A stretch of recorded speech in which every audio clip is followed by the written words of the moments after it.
Então, meus irmãos, abra sua Bíblia em Lucas capítulo 21. Nós vamos fazer a leitura do versículo 28 a 38. Quando estas coisas começarem a acontecer, olhai para cima e levantai a vossa cabeça, porque a vossa redenção está próxima. E disse-lhes uma parábola: olhai para a figueira e para todas as árvores. Quando já começam a brotar, vós sabeis por vós mesmos, vendo-as, que perto está já o verão. Assim também vós, quando virdes acontecer estas coisas, sabei que o reino de Deus está perto. Em verdade vos digo que não passará esta geração até que tudo aconteça. Passará o céu e a terra, mas as minhas palavras não hão de passar. E olhai por vós para que não aconteça que o vosso coração se carregue de glutonaria, de embriaguez e dos cuidados da vida, e venha sobre vós de improviso aquele dia, porque virá como um laço sobre todos os que habitam na face de toda a terra. Vigiai, pois, em todo o tempo, orando, para que sejais havidos por dignos de evitar todas essas coisas que hão de acontecer e de estar em pé diante do Filho do Homem. E de dia ensinava no templo, e à noite, saindo, ficava no monte chamado das Oliveiras. E todo o povo ia ter com ele ao templo de manhã cedo para o ouvir. O que causa medo ao mundo é a mesma coisa que deve trazer esperança para os discípulos de Cristo. Paulo falou que a mensagem, a pregação, ela sempre tem dois lados. Para um é cheiro de vida, para outros é cheiro de morte. Para uns é salvação, para outros é condenação. Jesus diz ali no versículo 28, levantai a vossa cabeça. Isso está indicando a expectativa e alegria. Os sinais que apontam para seu retorno não são motivo de preocupação para o crente, mas sim de encorajamento. Enquanto outras pessoas ficam até com medo. Até falamos já na semana anterior que era muito comum que as pessoas falavam 1000 passará, mas 2000 não chegará. Eles tinham medo do ano 2000, né? Veio o ano 2000... 2001, 2002, 2003, nós estamos no ano 2025 e ele não veio, e algumas pessoas começam a baixar guarda, começam a pensar que está tudo bem, mas daí de repente começam os terremotos, de repente começam as inundações, e aí as pessoas começam a se preocupar, e aí os pregadores falam que os sinais dos últimos tempos vão ser difíceis. Paulo falou que no final dos últimos tempos, as coisas seriam difíceis. Mas nós crentes, quando sabemos que essas coisas estão acontecendo, isso deve nos encorajar. Jesus está voltando. E para nos ajudar nisso, o Senhor nos conta então essa parábola, que ilustra o seu ensino. Ele nos mostra como nós podemos reconhecer com mais clareza as coisas que começam a acontecer. Diante dos sinais dos tempos, a nossa responsabilidade é estarmos vigilantes, confiantes e preparados para a volta de Cristo. Diante desses sinais, os sinais dos tempos, temos responsabilidade. A nossa responsabilidade é estar vigilantes, confiantes e preparados para a volta de Cristo. Como é que podemos então viver em meio a esses sinais? Como? Vamos aprender agora com o nosso Senhor observando essa figueira. É uma figura de Israel. Quando ele fala de figueira, ele está falando de Israel. Atentando também para as outras árvores, ou seja, as nações, e permanecendo vigilantes. Então observemos a figueira. O renascer de Israel. Jesus usa a figueira como símbolo de Israel. Desde 1948, quando Israel foi restaurado como nação, e o secretário-geral das Nações Unidas naquela época era um brasileiro, que foi o que assinou que Israel, a partir daquela assinatura, ele era considerado agora o Estado de Israel, desde o tempo de Cristo, nos anos 70. Jesus morreu ali por 33, não foi? 40 anos depois, a cidade foi destruída. Os judeus foram espalhados. O templo foi destruído e os judeus foram espalhados por todas as nações. E eles não tinham sua pátria, eles não tinham sua terra. Mas em 1948, bem pouco tempo atrás, não é? Quando Israel então foi reconhecido como uma nação, né? Nós vemos as folhas brotando novamente. No Antigo Testamento nós temos a profecia de Ezequiel. Eu vou ler para vocês aqui, Ezequiel 37, versículo de 1 a 11. Vamos lá, vamos juntos, Ezequiel, capítulo 37, versículos 1 a 11. Veio sobre mim a mão do Senhor. Ele me levou pelo Espírito do Senhor e me deixou no meio de um vale que estava cheio de ossos. E me fez andar ao redor deles. Eram muito numerosos na superfície do vale e estavam sequíssimos. Então me perguntou: Filho do homem, acaso poderão reviver estes ossos? Eu gostei muito da resposta do profeta. Ele disse, respondi, Senhor Deus, tu o sabes. Disse-me ele, profetiza a estes ossos e dize-lhes, ossos secos, ouvi a palavra do Senhor. Assim diz o Senhor Deus a estes ossos, eis que farei entrar o Espírito em vós e vivereis. Porei tendões sobre vós, farei crescer carne sobre vós estenderei pele e porei em vós o Espírito e vivereis e sabereis que eu sou o Senhor. Então profetizei, segundo me fora ordenado, e enquanto eu profetizava, houve um ruído, um barulho de ossos que batiam contra ossos e se ajuntavam cada osso ao seu osso. Olhei e eis que havia tendões sobre eles e cresceram as carnes e se estendeu a pele sobre eles, mas não havia neles o Espírito. Então ele me disse, profetiza ao Espírito, profetiza ao Filho do Homem e diz-lhes, assim diz o Senhor Deus, vem dos quatro ventos, ó Espírito, e assopra sobre estes mortos para que vivam. Profetizei como ele me ordenara. E o Espírito entrou neles, e viveram, e se puseram em pé um exército sobremodo numeroso. Então me disse, Filho do homem, estes ossos são toda a casa de Israel. Eis que dizem, os nossos ossos se secaram, e pereceu a nossa esperança. Estamos de todo exterminados. De fato, Israel passou por tanto sofrimento, eles foram espalhados por todas as nações, e Israel deixou de existir como uma nação. E eles só podiam lamentar onde quer que eles estivessem sendo perseguidos. Eles lamentavam que eles eram como ossos secos, sem vida, sem esperança. Estavam exterminados como nação. As nações ao redor de Israel também estão hoje ganhando vida. Porque várias daquelas nações também eram destruídas. As nações mencionadas pelos profetas, elas agora voltam a se manifestar após muitos séculos. Mas a Bíblia tem planos ainda para aqueles países. Podemos pensar também na restauração do Império Romano. Hoje Roma, se não fosse o Vaticano, a Igreja Católica, Roma é um paizinho.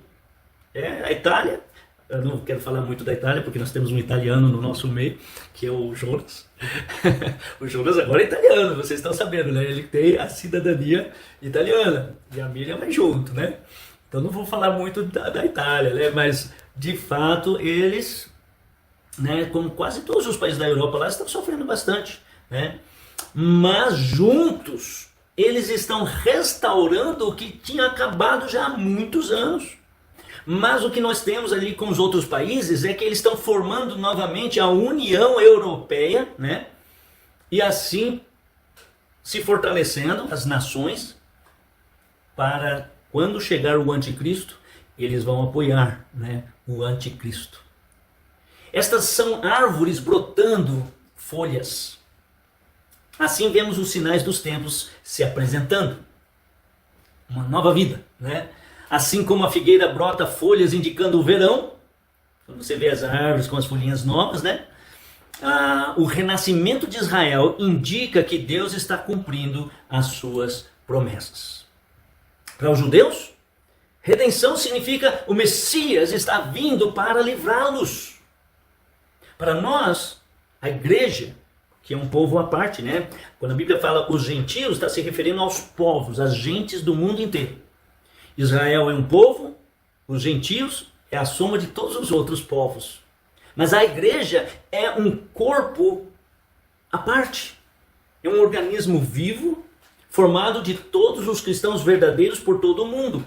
E Paulo fala, não seja escândalo, nem para os judeus, nem para os gentios, nem tampouco para a igreja de Deus. Para nós, a igreja, a redenção significa que Cristo vem nos buscar. Como é que nós aplicamos isso? Se Deus é fiel às suas promessas a Israel, podemos confiar que Ele será fiel a nós também. A pergunta é, estamos atentos ao que Deus está fazendo no mundo? Passei a notícia sobre Moçambique, né? Passei a notícia sobre a Venezuela. Realmente são tempos muito difíceis para os nossos irmãos ali. Né? Lá na Índia, vocês receberam também a informação do pastor Rakesh, que partes da Índia tem muita perseguição e para cultuar o Senhor lá tem que ser meio que escondido. Então vamos orar sempre por nossos irmãos. Jesus fala para nós olharmos para a figueira, mas também olhar para as árvores. É uma parábola. Temos que estar atento às árvores. Essas árvores são as nações do mundo. As árvores ao redor, né? Assim como a figueira brota, as outras árvores também, as nações, né, também estão se movendo nos planos de Deus. Apesar das dificuldades, a Bíblia diz, todas as coisas cooperam para o bem dos que amam a Deus, daqueles que são chamados segundo o seu propósito. O Oriente Médio está numa grande revolta, né? Agitação lá no Oriente Médio. E o ressurgimento do que parece ser o antigo Império Romano na União Europeia apontam para os sinais dos tempos. Tudo isso nos mostra que o reino está próximo. O reino está próximo. Hoje vemos que ele está mais próximo do que nunca. Como é que vamos aplicar isso? Nós estamos observando o cenário mundial com os olhos da fé. Esses acontecimentos devem nos levar então a uma vida de expectativa, de santidade. O Senhor acrescenta a sua explicação aqui, a garantia de que esta geração, no versículo 32, né, experimentará tudo o que ele descreveu. Veja o versículo 32, Lucas 21, 32. Em verdade vos digo que não passará esta geração até que tudo isso aconteça. Esta geração pode referir-se àquelas mesmas pessoas que dentro de poucos anos, normalmente uma geração é de 40 anos, eles viram alguns daqueles sinais, como a destruição do templo. Jesus falou, os discípulos perguntaram, quando vão acontecer estas coisas? Jesus não disse o dia, não disse a hora, ele mesmo não sabia, né? A Bíblia fala, ninguém sabe, nem os anjos do céu, nem o Filho, somente o Pai. Porque quando Jesus estava na terra, ele limitou-se. Apesar dele ser onisciente, ele limitou o seu conhecimento divino de todas as coisas. Mas ele profetizou e ele disse, né, que Jerusalém seria destruída. Ele chorou sobre Jerusalém. Ele falou, se você soubesse o que ali é devido à paz, mas agora está oculto aos seus olhos. E chorando, ele disse, Jerusalém, Jerusalém, quantas vezes quis eu reunir os teus filhos como a galinha junta seus pintinhos debaixo das asas, mas vós não quisestes. Ele colocou a responsabilidade deles. Deus tem um plano geral, ele é soberano e ele pode fazer o que ele bem entende. Mas ainda ele espera que nós hajamos com responsabilidade para as nossas decisões. E Jerusalém, o povo de Israel, rejeitou o Messias. Em pouco tempo, em 40 anos, né? Eles viram a destruição do templo. Isso aconteceu no ano 70 depois de Cristo. Não 70 anos depois de Cristo. No ano 70 depois que ele nasceu. Ou seja, ele morreu com 33 anos e uma geração, aquela geração estava lá. E eles viram esses sinais. A destruição do templo, a destruição da cidade de Jerusalém. Não ficou pedra sobre pedra, exatamente como Jesus predisse. E logo em seguida eles foram expulsos. Houve uma perseguição cruel que os espalhou por todas as nações do mundo. Mas eles não viram os grandes sinais astronômicos que antecedem a vinda do Messias. como ele predisse nos versículos ali de Lucas capítulo 21, se você olha um pouquinho atrás, nos versículos 25 a 28, nós lemos o seguinte: Jesus disse: haverá sinais no sol, na lua, nas estrelas, sobre a terra, angústia entre as nações, em perplexidade por causa do bramido do mar e das ondas. Haverá homens que desmaiarão de terror e pela expectativa das coisas que sobrevirão ao mundo, pois os poderes do céu serão abalados. Eles já vão estar sabendo naquela época o que vai acontecer, coisas astronômicas, fenômenos que vai cair pedras, meteoros, terremotos gigantescos, como nunca visto antes. Os poderes do céu serão abalados. Tudo isso pode mudar a Terra em várias maneiras. Você sabe que a Lua, né, quando se aproxima um pouco, faz crescer as marés, né? Agora imagina se os poderes estão acontecendo outras coisas no espaço sideral. Tudo isso vai acontecer com que a Terra vai ser sacudida. Então se verá o Filho do Homem vindo numa nuvem com poder e grande glória. Versículo 28. Ora, quando estas coisas começarem a acontecer, olhai para cima e levantai a vossa cabeça, porque a vossa redenção está próxima. Nós começamos o nosso texto por este versículo, né? Então, esta geração que Jesus diz aqui, pode se referir àquela geração que existia, que viram os primeiros sinais. Mas esta geração pode referir-se também ao tipo de pessoas ao seu redor naquele momento. Aquelas que o levaram à cruz. Esse tipo de gente, o mesmo tipo ainda está presente, pois ele ainda é o rejeitado. E o mundo ainda não tem lugar para ele. As pessoas, quando falamos de Cristo para elas têm um certo respeito por nós, uma certa consideração, e elas nos ouvem, mas elas não querem saber de nada, a verdade é essa. E elas continuam suas vidinhas, medíocres, pensando que são alguma coisa quando não são nada. Eles não querem saber das coisas espirituais. Eles nos ridicularizam. Eles ouvem por esse ouvido e deixam sair por este e depois continua a mesma coisa. Eles rejeitam Cristo. Eles dizem que acreditam em Deus, que acreditam em Jesus, mas a vida deles não mostra nenhum amor a Deus, nenhum amor à palavra de Deus, nenhum amor ao povo de Deus, nenhum amor aos perdidos de Deus. Como pode? O que Jesus falou vai acontecer. A certeza de suas palavras é maior do que o céu e a terra. O céu e a terra passarão e um novo céu e uma nova terra virão. Olha o que está escrito em 2 Pedro, capítulo 3, versículo 11 a 13.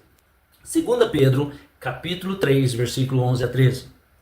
Visto que todas as coisas hão de ser assim desfeitas, deveis ser tais como os que vivem em santo procedimento e piedade, esperando e apressando a vinda do dia de Deus, por causa do qual os céus incendiados serão desfeitos e os elementos abrasados se derreterão. Nós, porém, segundo a sua promessa, esperamos novos céus e nova terra, nos quais habita a justiça. Esta geração, por outro lado, pode referir-se também às pessoas que virem a figueira, Israel, e as outras árvores, as nações vizinhas, florescendo. No primeiro sentido, a profecia encontrou cumprimento na destruição de Jerusalém, 40 anos depois. Outro sentido implica que a raça judaica continuará até o fim de todas as coisas, e os ímpios continuarão fazendo injustiça, impiedade e perseguindo o povo de Deus. Mas nesse último sentido, a profecia refere-se àqueles que virem Israel, que estava espalhado entre todas as nações, voltar e se estabelecer na Terra Santa. Irmãos, até aqueles que viveram em 1948 e viram, alguns desses ainda estão vivos. Bem velhinhos, mas ainda estão vivos. E nós temos visto eles se firmando como nação, não só na declaração de que agora eles são uma nação, em 1948, por Oswaldo Aranha, um brasileiro que era o secretário-geral da ONU, né, que assinou, mas Nos últimos tempos, nós vimos como Israel, apesar de estar cercado por nações árabes e nações muçulmanas, que todos querem a destruição de Israel, alguns desses não aceitam que eles tenham sua própria terra. Nós vemos Israel firme, apesar de tanta luta que eles têm sofrido. Então nós chegamos a esse apelo de Jesus. Permaneçamos vigilantes. Olha o versículo 34. Acautelai-vos por vós mesmos. Preste atenção. É essa a ideia. Duas formas de perigo. Sensualidade, né? Que ele diz ali, orgia, ou outras versões falam libertinagem, embriaguez, glutonaria, né? Coisas que entorpecem a consciência, endurecem o coração. E também os cuidados mundanos, que pode estar se referindo então às preocupações excessivas, seja com dinheiro, com trabalho, com os bens materiais, ou até mesmo com a saúde. Dores de cabeça e ansiedades. Quando as pessoas acham que isso é mais importante do que sua própria vida espiritual, eles se perdem. Ele diz ali, vigiai. Ele fala, olhai por vós, versículo 34, não aconteça que os vossos corações se carreguem de glutonaria, de embriaguez, dos cuidados da vida, e venha sobre vós de improviso aquele dia. Aquele dia virá como um laço no versículo 35. Uma armadilha que pega as pessoas de surpresa sobre todos os que habitam na face da terra. Virá inesperadamente. Quem não se cuida será surpreendido. Isso não precisa ser assim. Veja o que Paulo disse aos Tessalonicenses. 1 Tessalonicenses 5,4 ele diz: mas vós, irmãos, já não estáis em trevas para que aquele dia vos surpreenda como um ladrão. Porque todos vós sois filhos da luz e filhos do dia. Nós não somos da noite nem das trevas. Não dormamos, pois, como os demais, mas vigiemos e sejamos sóbrios. Porque os que dormem, dormem de noite. E os que se embebedam, embebedam-se de noite. Mas nós que somos do dia, sejamos sóbrios, vestindo-nos da couraça da fé, do amor, caridade, né? E tendo por capacete a esperança da salvação. Nós temos que nos proteger dos pensamentos que vêm nos atacando. Satanás ataca a nossa mente, né? Mas quando a gente protege a nossa mente com o capacete da esperança da salvação, os textos bíblicos que falam que estamos seguros, porque fomos justificados mediante a fé, pela graça, né? Mediante a fé, nós fomos justificados em Cristo Jesus. Se você se cuida, isso irá mantê-lo firme para aquele dia. Estamos atentos então ao nosso relacionamento com Deus? Você está atento com o seu relacionamento com Deus? Vigilância e oração nos mantém prontos então para estar em pé diante do Filho do Homem. Versículo 38. Versículo 38. E todo o povo ia ter com ele ao templo de manhã cedo para o ouvir. Na última semana de sua vida, antes da cruz, o Senhor ensina a palavra de Deus durante o dia, incansavelmente.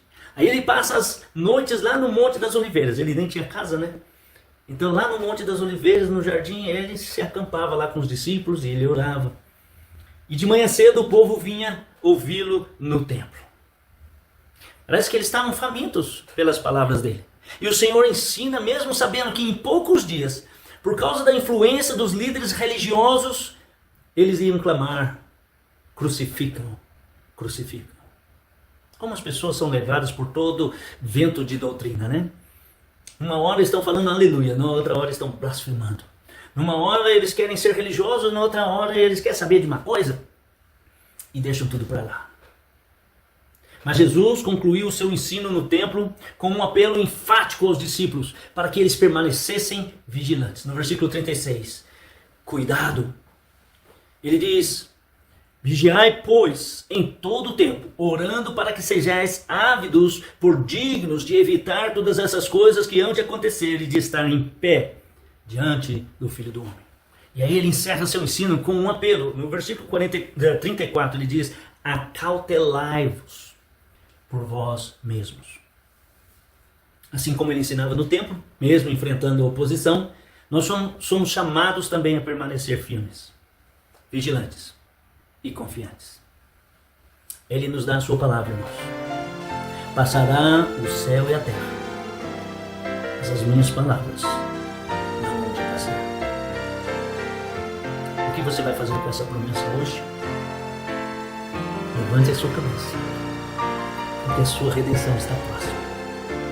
Vamos orar e pedir a Deus que nos ajude a viver com expectativa e fidelidade diante dos sinais dos tempos.